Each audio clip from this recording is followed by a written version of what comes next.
Hello, Ryan. Happy to have you here. Welcome to the Wellness Lab podcast, where we explore different stories, solutions, and the overall objective is to provide anyone listening to us with great insights they can apply for their health and wellness.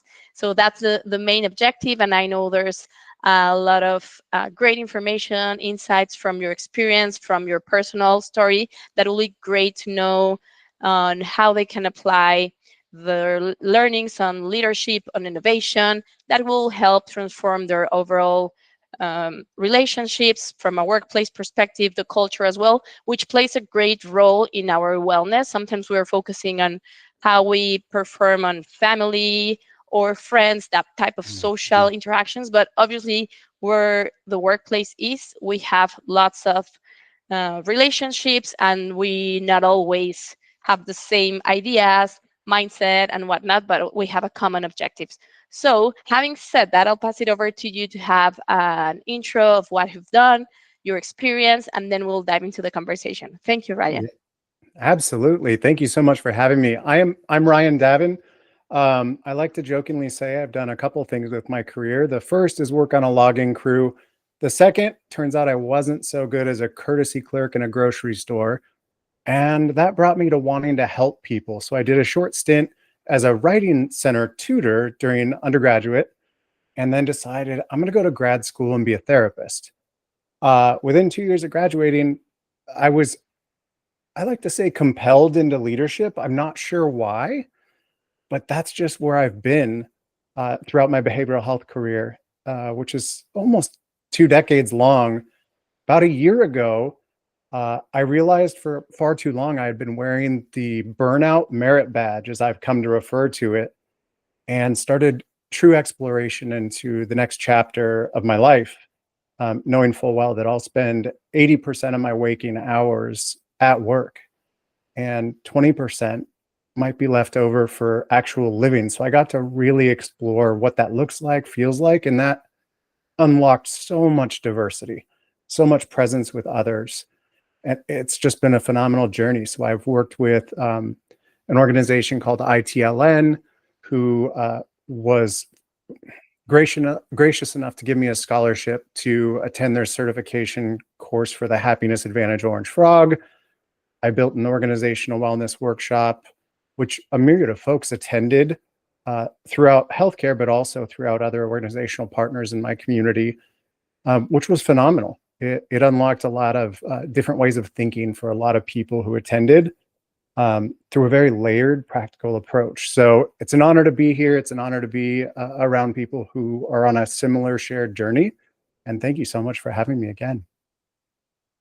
Amazing. Thank you for sharing your story. And it's interesting how throughout lifetime we shape ourselves, our careers from the experiences we have, and then we test Mhm. and learn.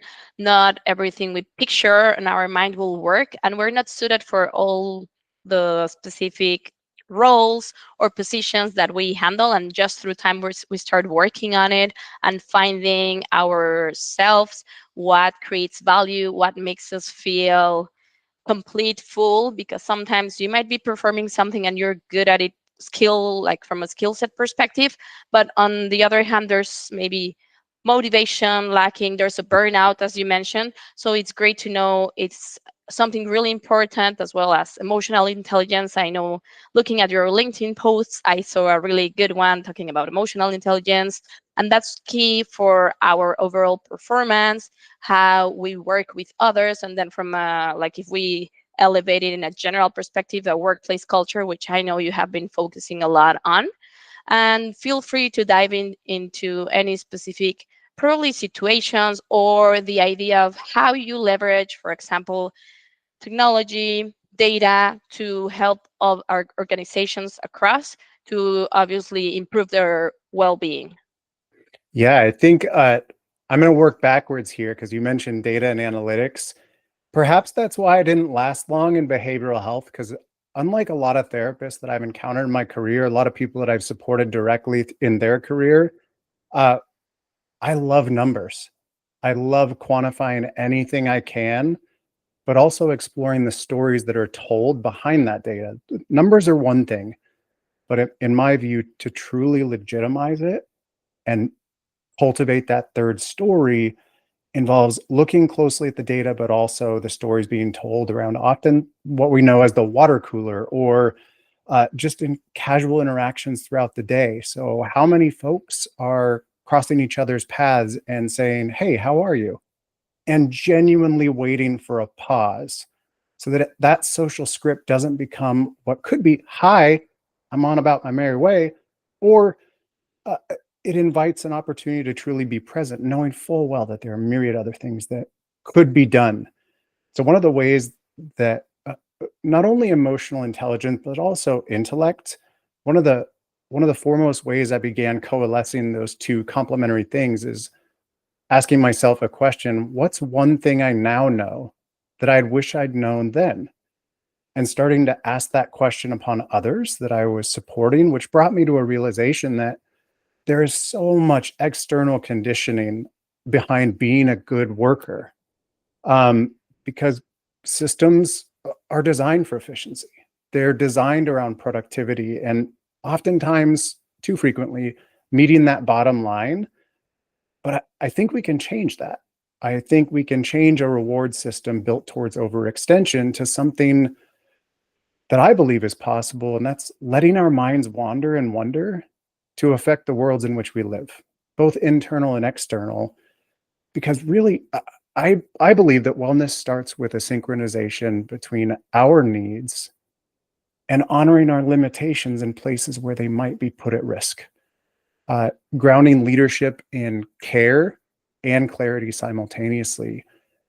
I truly believe that when we cultivate environments where people can explore, learn, and grow, that's the next zeitgeist of leadership. That's the next zeitgeist of presence at work and at home. Because with that 80% and 20% of living, what happens at work has an obvious and felt impact at home.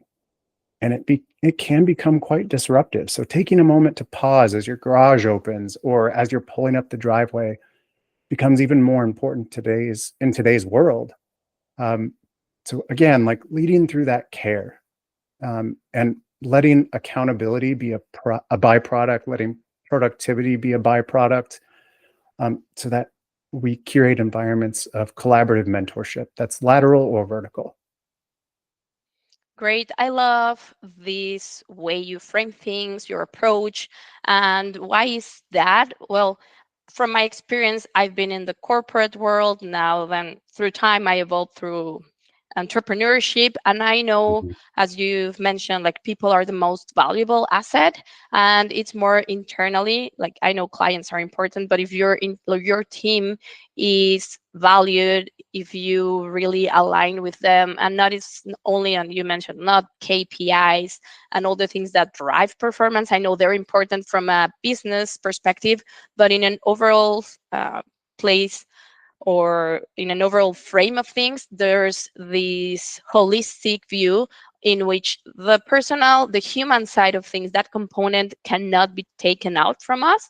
So it's Mhm. really important to have this balance in between of, okay, we are humans, we can leverage technology, we can have systems in place, we have metrics, there's many things or specific um, context in place that will create a mix and will get into the overall results, but having a focus into our internal client, our asset, if our employees or our um, peers, colleagues are doing well and we're interacting, communicating, collaborating, creating a positive environment, then it will reflect on our service or products. So it's totally in alignment. And I believe you can let us know or dive deep into how's your approach from a consulting perspective. Do you start with an assessment and then review a layout of plan to ensure there's an overall impact and success at the end? Mhm. Yeah, I think when I first began this journey, and I'm only a year in, so it, it it compelled me to more deeply explore play as an operating system. And to your point about KPIs, maybe it was 2 years ago, maybe beyond that, where I was introduced to this collaboration between key performance indicators and key people indicators, one of which is obviously quantitatively measured and often through like quarterly or annual surveys, um, falling maybe in alignment with performance appraisal. The key people indicators could be cultivated through that qualitative measurement. What are the themes, especially with the advent of AI, getting AI to extract overlapping themes and guide us towards what to prioritize in terms of creating the culture to which we aspire is one of my key steps in engaging with a new client. I'm doing my best not to bring certain elements of my personality here because it's called the Wellness Lab. So I went off as if I was part of a sailing crew, it wouldn't go so well, maybe. But exploring the fundamental truth of humanity behind what we have often defined as real work, um, which orients itself towards those KPIs. So asking myself questions, what did I love doing as a kid that I suddenly stopped doing? And how can I bring it back in my current environment? At work, with clients, in developing a strategic plan. One of my clients right now asked me to, I think it was like 435-page policy manual. And the timeline was short. I was like, cool, this is concrete, I can do it.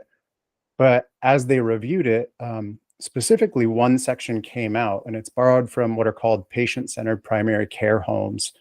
And there's this specific workforce vitality element that has a lot of points towards starring status for a PCPCH. And it's workforce vitality, have a policy on it, but more importantly, have a system beyond the typical annual surveys to put that data into action. And one of the most successful ways is playful engagement. So have your typical survey, but also add on a potential voluntary opportunity for people to participate and identify workforce wellness initiatives that come from the people who are doing the work, not from leadership or some cumulative data set from those annual surveys. Empowering people, go to the Gemba, if you will, where the work is being done, and start to explore what they would like to accomplish and get out of their way. Has been really successful with clients, has been really successful in true presence with others, uh, and just getting behind the normalizing of play, especially at those people who are interfacing with those people most directly interfacing with clients. And that works for consultants, but it also works within organizations themselves. Great. I love those ideas. For example, empowerment totally knocks it off the park. It's really important to find or let others, the ones that maybe are immersed in the work, to really have a say to drive things. Sometimes, mostly any entrepreneur that's listening to us might feel or will resonate with this comment I'm going to say, is when you are trying to run a business and you tend to be over like trying to do everything, make sure it's working and everything is well taken for. But there's a point in time you have to really trust your team, you have to let go. And if they are empowered and if they know you trust them, and they're obviously you will know who to hire and you learn lots with time. But I find this sense of empowerment of leaving the ones that have to, the experts, to perform their role properly. And it will show in many ways within the company. It can be also to solve internal problems and many other things. If there's this sense of trust, empowerment, then things will be better and not just coming from like the top to bottom, because we don't really know. Let's say maybe the CEO might have an overall mission, understanding of what Mhm. has to come or what his overall targets for the year are, but many things he's not really in the nitty gritty will not be solved easily, or he would not have the answer for it, he or she. So that's really key on what you mentioned. And another thing that I found has been or proves to be good from a playful role, maybe taking not only like we have all these meetings, all these stand-ups and many other things. I found maybe finding sharing wins, sharing things that have worked properly personally or internally with clients help a lot to drive motivation within the teams, or even these appreciation notes, thank you things, really play a key role from a culture uh, from within an organization.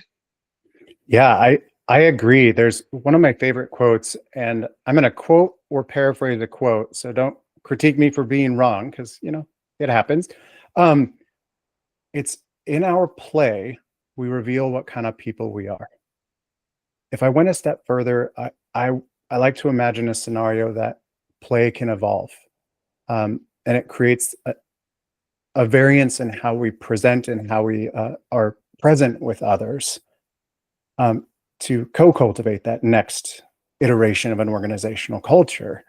Um, so one of the questions that I really love asking teams is, when in the last week, or what was one moment this week or today where you paused and embraced response over reaction, and what did it feel like?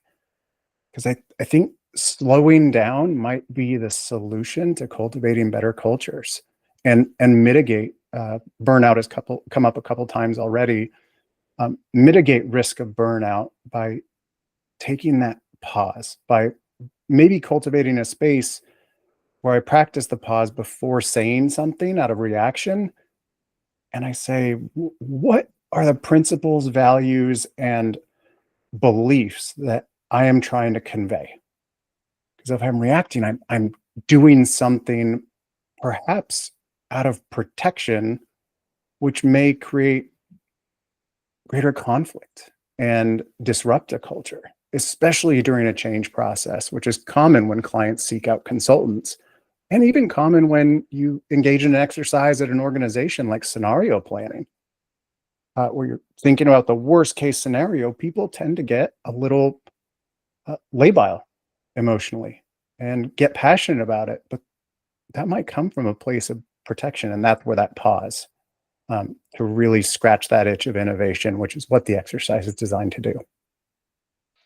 I find that's something really interesting and an eye opener to find this, like stepping back, assessing the situation before just jumping into conclusions, before just trying maybe to have a say and avoid something to happen.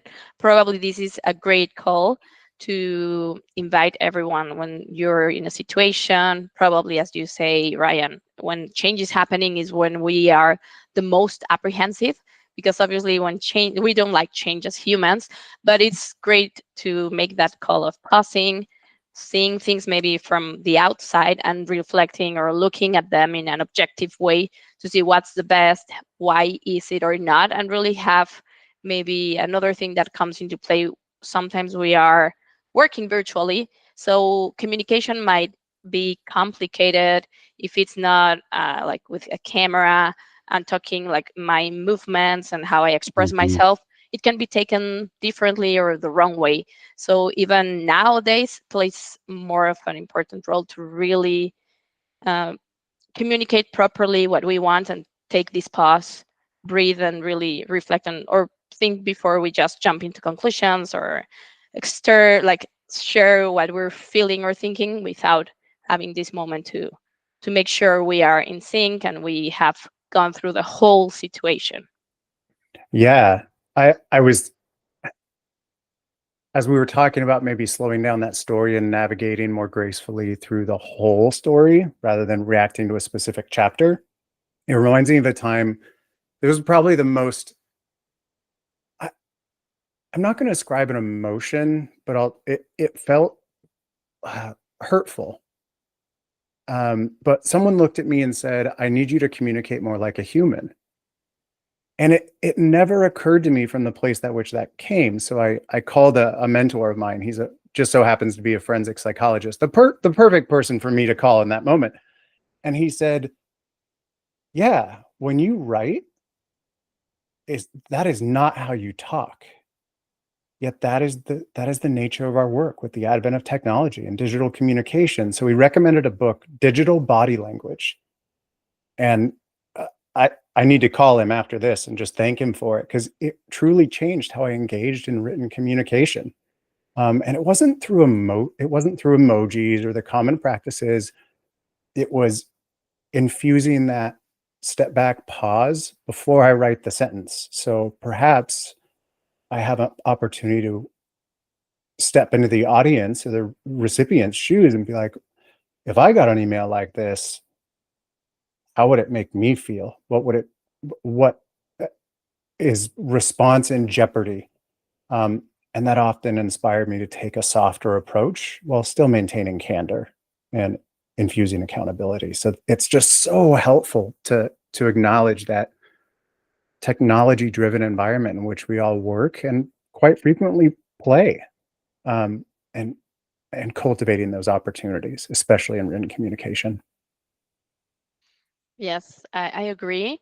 And another thing that might be worthwhile reviewing or discussing would be everyone has their own story, personal situation that obviously we will not be sharing in a professional environment, but we have Mhm. to keep in mind uh, everyone might be going at some point in their lives for like like they'll be experiencing a difficult situation, and we have to come from a place of uh, making or sharing our points across, but without probably taking an approach of, I don't know, this person is not taking me seriously, or they are just avoiding me, or making stories in our minds that are not really right. Because sometimes you might think this person is, I don't know, just not responsive. They don't care about our project, just to give an example. And then you don't realize what's happening. So having this understanding, a position of having open communication that is clearly outlined and doesn't come across as pointing fingers or complaining, just to give examples, will make a total difference within the workplace. And the other thing that I think we can confirm is tolerance. It's something we need Mhm. to really apply in our daily lives, because there's lots of things happening in this world, not only from a workplace standpoint, like politically in so many aspects. So we can contribute to others' well-being with our care, our kindness. Yeah, I the thought in the middle sentence, and I can't quote it back to you directly, but I'm prone to intrusive thoughts, like we all are. And the one thing that stood out to me is it is difficult to break cognitive inertia, because we're operating through a set of emotional heuristics. And I know for me, when I receive certain types of communication, I have one rule. I have two. If a meeting is scheduled for 30, it can be done in 20. Same with an hour, it can be done in 50, to create that space between what's often meetings. Um, but my other one is, if I don't get an action item assigned to me, not cultivating the story that I'm not important, but perhaps there's a smaller, more focused group that holds more expertise than I do to accomplish the ask. And I slip in accordance with the RACI model. I slip into that consulted role, or perhaps even the informed, or maybe I'm none. Um, but it's been really important to step back and realize, am I introducing, from a lean perspective, waste into a goal, and could disrupt the overall organizational culture with my presence? That's okay. It doesn't signify a moral failing on me. Maybe it's just slightly out of scope.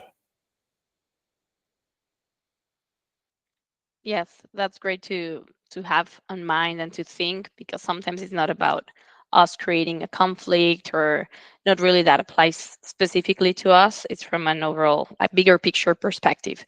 So I know it's going to be time to wrap it up. It has gone really fast, Ryan. But Yeah. if you if you have any maybe piece of advice that you might want anyone in the audience think of, next time you're going through maybe conflict? I know we have discussed a couple ideas, or anything that has applied in your career, professional life, that has helped you navigate through issues or difficult situations. What would that be? If I had to sum it up in one sentence, i- if I'm unfamiliar with someone's why, I may interpret the organizational what. So it's been very important as I've taken this journey, but also in my organizational pathways, to understand the why of everybody on my team, both vertically and laterally, so that we work together from both our shadows and strengths to better understand what we're trying to accomplish. Thank you. Thanks, Ryan. You're So welcome. appreciate your time today. Below, we're sharing information to the projects you're working on, your LinkedIn profile and email if anyone wants to get in touch with you. And well, thanks again for your time, and we'll be in touch. I appreciate it, Ryan. Likewise, no worries. Good to be here. Awesome. Thanks.